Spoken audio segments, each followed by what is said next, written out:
வணக்கம், welcome to Chitra Murali's kitchen. இன்றைக்கி என்ன பார்க்க போகிறோம்னா, மாங்காய் அப்புறம் தேங்காய் பால் விட்டு ஒரு குழம்பு தான் பார்க்க போகிறோம். அதுக்கு என்னென்ன வேணுங்கிறத சொல்கிறேன். அதுக்கு காம்பினேஷன் வந்து உருளைக்கிழங்கு. இனி காரக்கறி நீங்கள் பண்ணலாம். நான் இன்றைக்கி வந்து உருளைக்கிழங்கு போட்டு காரக்கறி தான் பண்ண போகிறேன். ஃபஸ்ட்டு வந்து அடுப்பில் வந்து கரிச்சட்டி வச்சுருக்கேன். அதில் தேங்காய் எண்ணெய் விட்டுருக்கேன். கடுகு தாளிச்சிக்கலாம். நம்ம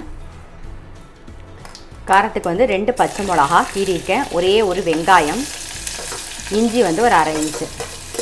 இது வந்து லைட்டாக கண்ணாடி மாதிரி வதங்கினா போதும், ரொம்ப வந்து வதங்கணும்னு அவசியம் இல்லை.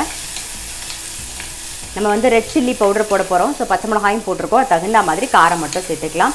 இப்போ கட் பண்ணி வச்சுருக்கிற மாங்காய் துண்டும், தோல் சீவணும்னு அவசியம் இல்லை. கொஞ்சம் மஞ்சள் பொடி, அப்புறம் ரெட் சில்லி பவுடர், தனியா பொடி சேர்த்துக்கலாம். அப்புறம் தேவையான உப்பு நல்லா ஒரு மிக்ஸ் பண்ணிவிடுவோம். தேங்காய் பால் நான் எடுத்து வச்சுருக்கேன், தண்ணி பாலும் எடுத்து வச்சுருக்கேன், திக் பாலும் எடுத்து வச்சுருக்கேன். இப்போ தண்ணி பால் விட போகிறோம், விட்டு மாங்காயை வேக வைக்க போகிறோம். இப்போ தண்ணி பால் சேர்த்துக்கிறேன். மாங்காய் வந்து வேகட்டும். அதுக்குள்ளே இந்த பக்கம் கடாயில் வந்து எண்ணெய் விட்டுருக்கோம், நல்லா காஞ்செடுத்து நம்ம உருளைக்கிழங்கு கறி பண்ணிடலாம். கடுகு, உளுத்தம்பருப்பு, கொஞ்சமாக கருவேப்பிலை, இதுலேயும் கொஞ்சம் கருவேப்பிலை போட்டுக்கலாம். பெருங்காயப்பொடி, மஞ்சள் பொடி. இப்போ வேக வச்ச உருளைக்கிழங்கை சேர்த்துக்கிறேன். வேக வச்சு கட் பண்ணி வச்சுருக்கேன், அதை சேர்த்துக்கிறேன். தேவையான உப்பு, அப்புறம் ரெட் சில்லி பவுடர். அவ்வளோதான். எல்லாத்தையும் நல்லா மிக்ஸ் பண்ணிட்டு பரட்டி வச்சுருவோம். நல்லா அந்த எண்ணெயில் அப்படியே ரோஸ்ட் ஆகட்டும், அப்போ தான் செம்மையாக இருக்கும், டேஸ்ட்டாக இருக்கும். உருளைக்கிழங்கு வந்து ரோஸ்ட் ஆகிடுது, அதை எடுத்து வச்சுருவோம். இந்த பக்கம் மாங்காயும் நல்லா வெந்தெடுத்து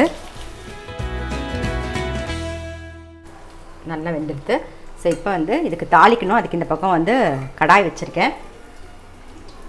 தேங்காய் எண்ணெய் விட்டுக்கலாம். இப்போ வந்து இந்த திக் தேங்காய் பாலை சேர்த்துக்கலாம். அடுப்பு வந்து சிம்மில் தான் வச்சுருக்கேன். அப்படியே விட்டுட்டே கலருங்க.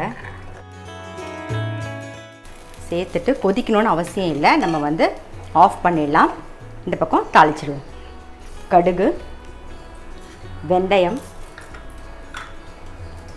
ஒரே ஒரு 2 வரமிளகா, வெங்காயம், ஒரு பெரிய வெங்காயம் ஒன்று கட் பண்ணியிருக்கேன். இதை வந்து நல்லா கொஞ்சம் சவக்க வறுத்துக்கலாம். கருவேப்பிலை போட்டுக்கலாம். இப்போது வெங்காயம் பாருங்கள் வதங்கி எடுத்து சேர்த்துடலாம். அவ்வளோதான், நம்மளுடைய மாங்காய் தேங்காய் பால் கறி வந்து ரெடி ஆகிடுது.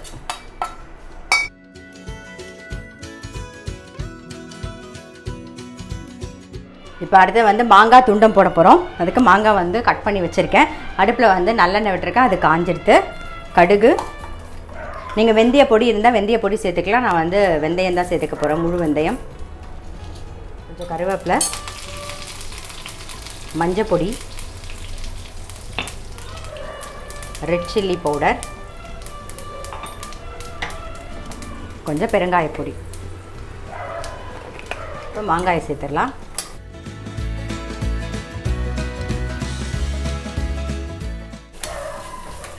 உப்பு சேர்த்துக்கலாம்.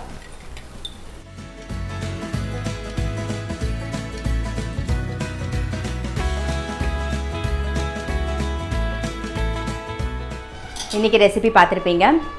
மாங்காய் போட்ட தேங்காய் பால் குழம்பு, அதுக்கப்புறம் வந்து நல்ல காரமாக உருளைக்கிழங்கு கறி.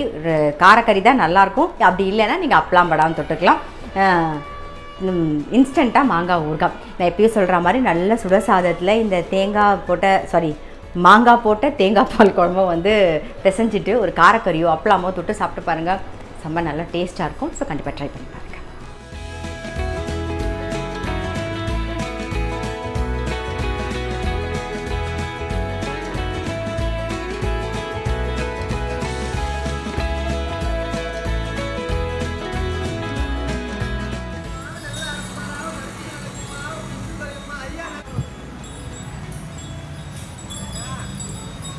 ஐயா, எப்படி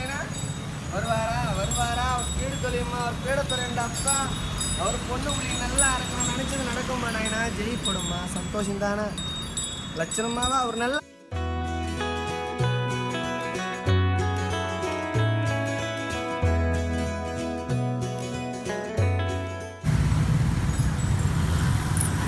போயிட்டு வரேன் ஐயா.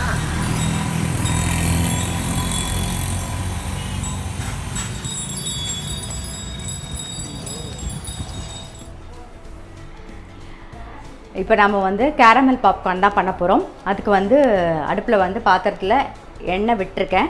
இதில் 1 டீஸ்பூன் பட்டரை சேர்த்துக்கிறேன். அதுக்கப்புறம் பாப்கார்ன், இது வந்து இந்த சோளம் வந்து பாப்கார்ன் பண்ணுற சோளம்னு கேட்டிங்கன்னா கடையில் கிடைக்கும். நம்ம வந்து கஞ்சி மாவுக்கெலாம் போடுறோம் இல்லையா, அது வந்து கொஞ்சம் தட்டையாக இருக்கும். இது பாருங்கள் கொஞ்சம் உருண்டையாக இருக்கும், இந்த மாதிரி இருக்கும். ஸோ நான் ஒரு 100 கிராம் சோளம் சேர்த்துக்கிறேன். இப்போ வந்து நம்ம ஸ்வீட் பண்ண போகிறதுனால உப்பெல்லாம் எதுவுமே சேர்க்க வேண்டாம். நம்ம அப்படியே வந்து பொரிச்சு எடுத்துக்கலாம். அது கொஞ்சம்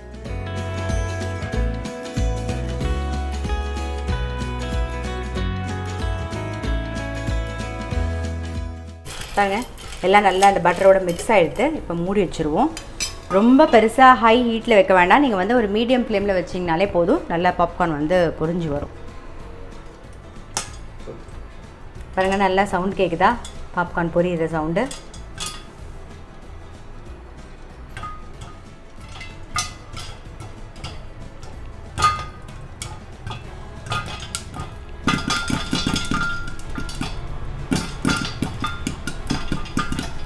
பாருங்கள் பாப்கார்ன் எல்லாம் நல்லா பொரிஞ்சிருது. 1-2 வெடிக்கிற சத்தம் கேட்கும். அந்த ஹீட்டுக்கே வந்து அது வந்து நல்லா பொரிஞ்சு வந்துடும். நான் வந்து அடிகனமான பாத்திரம் யூஸ் பண்ணியிருக்கேன். நீங்கள் இந்த மாதிரி அடிகனமான பாத்திரம் இருந்தால் யூஸ் பண்ணலாம். அப்படி இல்லைன்னா குக்கரில் கூட நீங்கள் பண்ணிக்கலாம். இல்லை நல்ல பெரிய கடாய் கனமாக இருந்ததுன்னு வச்சுக்கோங்க, அடிகனமாக, அதில் கூட நம்ம பண்ணிக்கலாம். இப்போ இந்த பக்கம் இதுக்கு தகுந்த மாதிரி நம்ம வந்து கேரமல் பண்ணிக்கலாம்.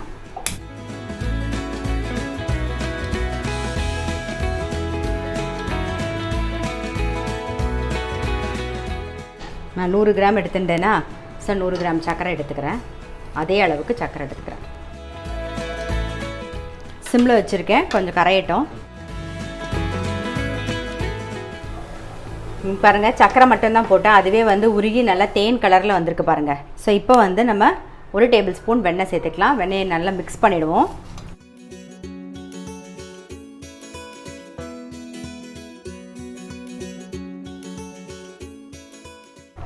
வெண்ணெய் போட்டவுடனே நல்லா மிக்ஸ் ஆகணும் அதோட சேர்ந்து. இல்லைன்னா வச்சுக்கோங்களேன் திக்காயிடும். நல்லா மிக்ஸ் ஆனதுக்கு அப்புறமா நம்ம வந்து அடுத்தது வந்து பேக்கிங் சோடா சேர்க்க போகிறோம். அப்புறமா சேர்த்துக்கலாம். பாருங்கள் அடுப்பு வந்து சிம்லே தான் இருக்கணும். வெண்ணெய் போட்டதுக்கப்புறமா இந்த மாதிரி நல்லா மிக்ஸ் ஆகணும். அதுக்கப்புறமா நம்ம வந்து ஒரு 1/4 டீஸ்பூன் பேக்கிங் சோடா சேர்க்கணும். இப்போ வந்து 1/4 டீஸ்பூன் பேக்கிங் சோடா சேர்க்கலாம். இல்லைன்னு நீங்கள் பெருசாக வச்சிங்கன்னு வச்சுக்கோங்களேன் கரிஞ்ச மாதிரி ஆகிடும். பாருங்கள் பேக்கிங் சோடா சேர்த்ததுக்கப்புறம் அப்படியே நல்லா நுரைச்சுண்டு வரும்.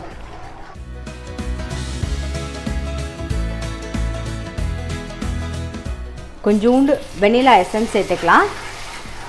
தான் ஆஃப் பண்ணிவிடுவோம்.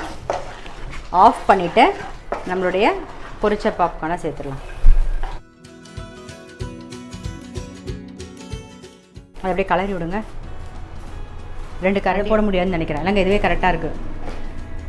Very good. இதையும் போட்டுருவாங்க. கரெக்டாக இருக்கும்ல அது. நல்லா வெண்ணிலா எசன்ஸ் போட்டது நல்ல வாசனை. போதும்ல, கீழே வச்சுக்கோ.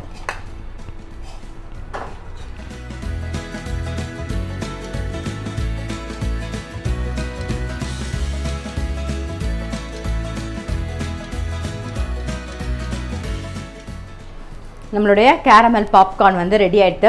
இது நல்லா ஆறின உடனே பிரித்து விட்ருங்க. பிரிச்சுட்டு ஒரு ஏர்டைட் கண்டெய்னரில் போட்டு மூடி வச்சுட்டிங்கன்னா ரொம்ப ஃப்ரெஷ்ஷாக நல்லாயிருக்கும். ரொம்ப நல்லா டேஸ்ட்டாக இருக்கும். ரொம்ப டேஸ்ட்டாக இருக்கும். ஸோ கண்டிப்பாக ட்ரை பண்ணுங்க. பசங்களுக்கு ரொம்ப பிடிக்கும் இந்த கேரமல் பாப்கார்ன். ட்ரை பண்ணி பாருங்கள்.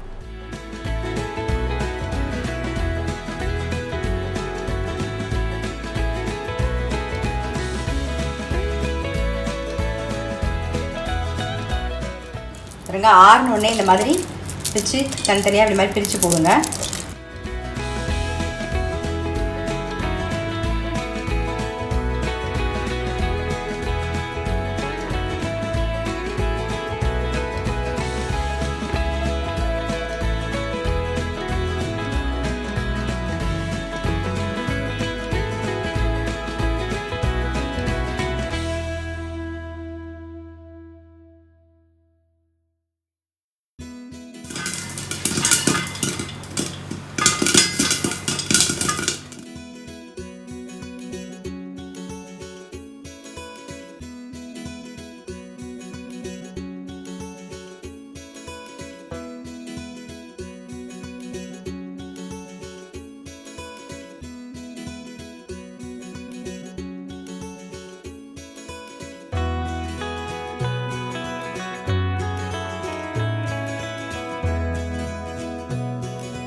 நம்மளுடைய கார பாப்கார்னும் ரெடி ஆகிடுது.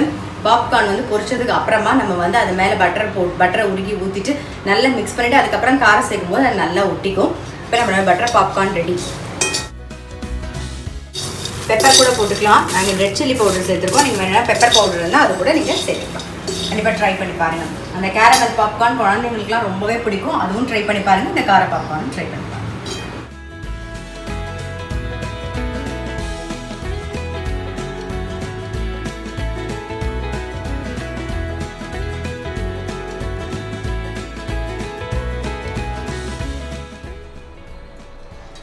காலையில் சமைக்கும் போதே கேட்டிருப்பீங்க, நாதஸ்வர சத்தம் கேட்டுது. ஸோ பூம்பு மாட்டுக்காரர் வந்தார். நம்ம எல்லாருமே பார்த்து ரொம்ப நாள் ஆயிருக்கும். ஸோ அதுவும் இந்த வீடியோவில் கவர் பண்ணியிருக்கேன். கண்டிப்பாக பார்த்துருப்பீங்கன்னு நினைக்கிறேன்.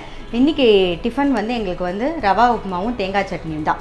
ஸோ இன்றைக்கி வ்ளாக் பார்த்துருப்பீங்க. உங்கள் எல்லாருக்கும் ரொம்ப பிடிச்சிருக்கும்.